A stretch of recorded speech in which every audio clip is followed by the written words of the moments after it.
6 Mayıs'tan 10 Mayıs'a kadar, yani bugüne kadar oturma eylemimiz devam etti. 7-24 buradaydık.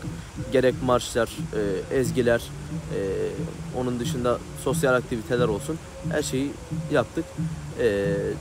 Elhamdülillah bereketli de oldu. Yalnız bu bizim son duyarlılık faaliyetimiz olmayacak. Bundan öncekileri olduğu gibi bundan sonra da inşallah devam edecek. Siyaset meselesi değil, bu bir ülke meselesi değil. Bu bir din meselesi de değil. Bu bir insanlık meselesi. Bütün insanlığın, insanca hissedebilen herkesin vicdanı rahat değildir. Bizim de rahat değil. Bundan dolayı bir şeyler yapmak istedik. En son Columbia Üniversitesi'nde yapılanları da gördüğümüzde biz neden böyle bir şey yapmayalım diye düşündük. Bizim tepkimiz neden belli alanlarla kısıtlı kalsın diye düşündük. Boykotu uygulamaya devam edelim. Boykotun ister istemez büyük bir etkisi oluyor. Yahudilerin ticarette ne kadar başarılı olduğunu biliyoruz. Onlara uğrayabileceğimiz en büyük darbe de belki yine bu yönden olabilir. Biz elimizden geldiğince yine bunu unutturmamaya, kendimiz de unutmamaya, başta kendimiz unutmamaya ve bunu unutturmamaya çalışacağız. Bugün arkadaşlar da burada güzel bir faaliyette beraberiz. Topluluklarımızın düzenlemiş olduğu Filistin'e destek kapsamında oturma eylemi destek veriyoruz biz de. Bu Filistin konusu için çok önemli. Desteğimizi her zaman her yerden dile getirmemiz lazım. Bu desteklere ve direnişe devam edeceğiz. İsrail'in oradaki o soykırımlarını artırmasından sonra ne yapabiliriz şeklinde bir araya geldik.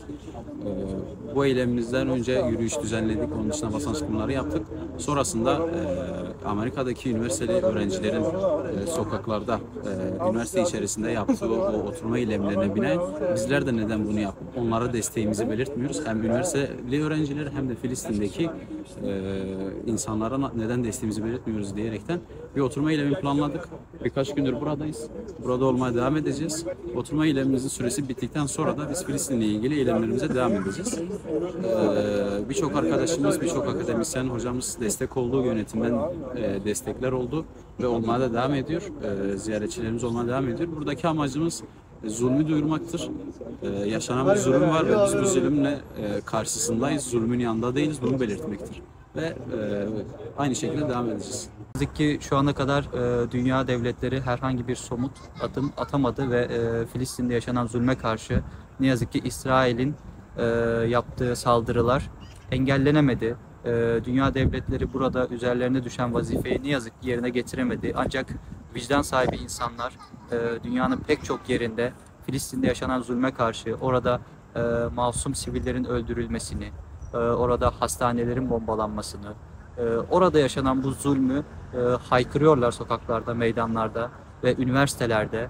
Şu anda Amerika Birleşik Devletleri'nde başlatılan 25 üniversitede gerçekleştirilen eylemler başta olmak üzere Avrupa'da da pek çok üniversitede eylemler gerçekleştirilmekte. Ve burada öğrenciler çok büyük bir özveriyle çalışıyorlar ve şunu ilan ediyorlar açıkçası.